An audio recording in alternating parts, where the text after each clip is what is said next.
Do you have intellectual property? If you don't think so, think again.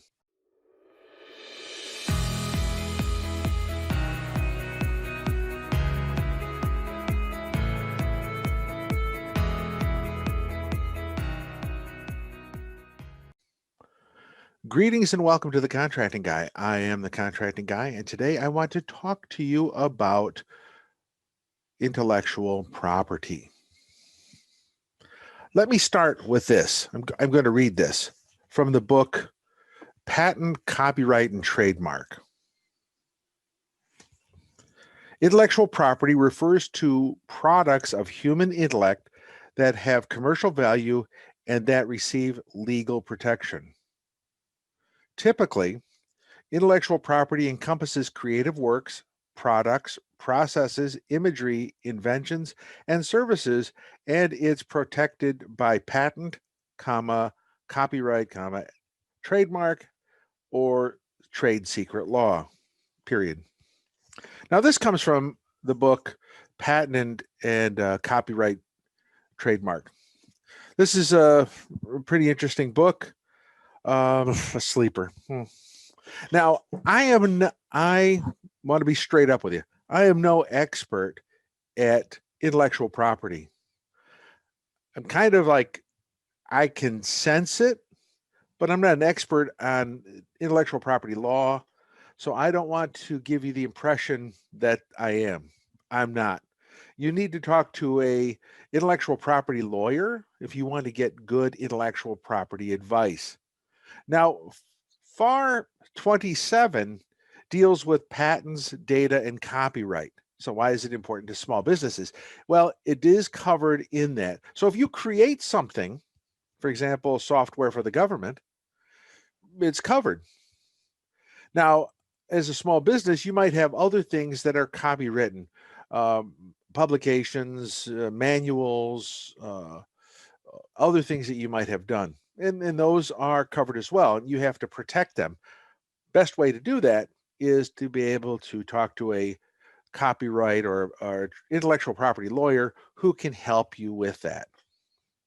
Now, a couple things I just want to point out is that I did buy this book, and it was pretty good.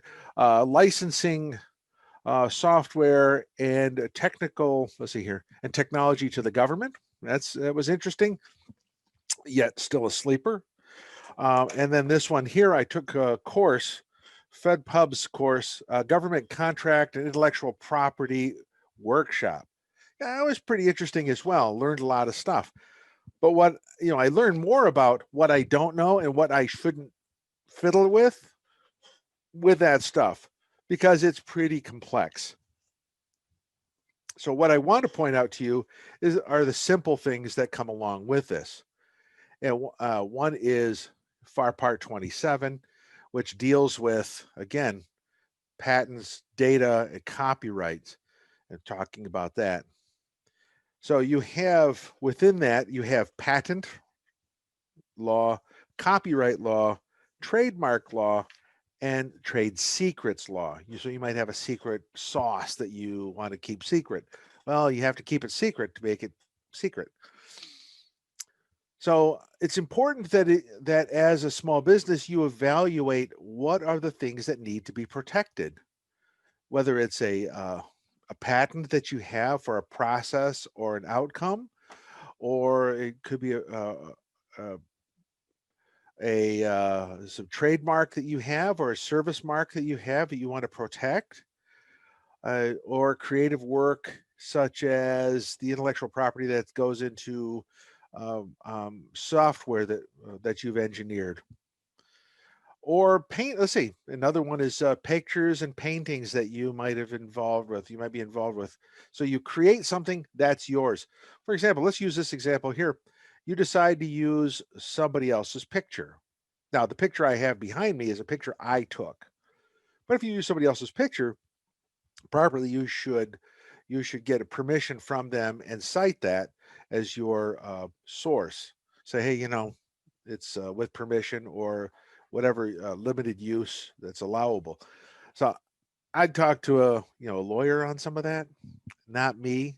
I'm the contracting guy. I'm not the IP guy, the intellectual property guy. So as you look at the things that you do and the assessment you make on your company, part of the assessment needs to be intellectual property. And you might not have any that you think of, but you might have some that you should have thought of. And if you don't do an assessment for intellectual property, you'll never know. Finally, as you look at intellectual property, I'll use a kind of a horror story. If you ask someone to create something for you and they create it, well, they created it for you, but they still own that picture unless they give up their rights to that picture or that creation. Just because you paid them for it doesn't mean that it's yours.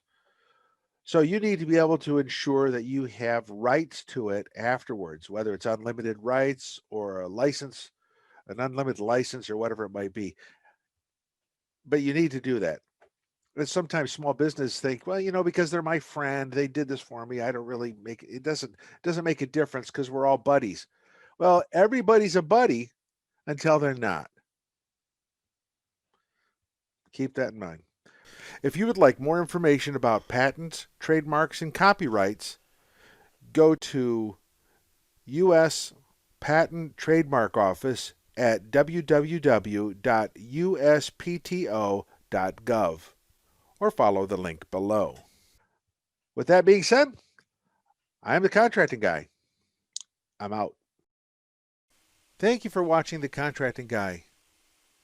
Please like, subscribe, and share the video. We'd appreciate that. This is The Contracting Guy. I'm out.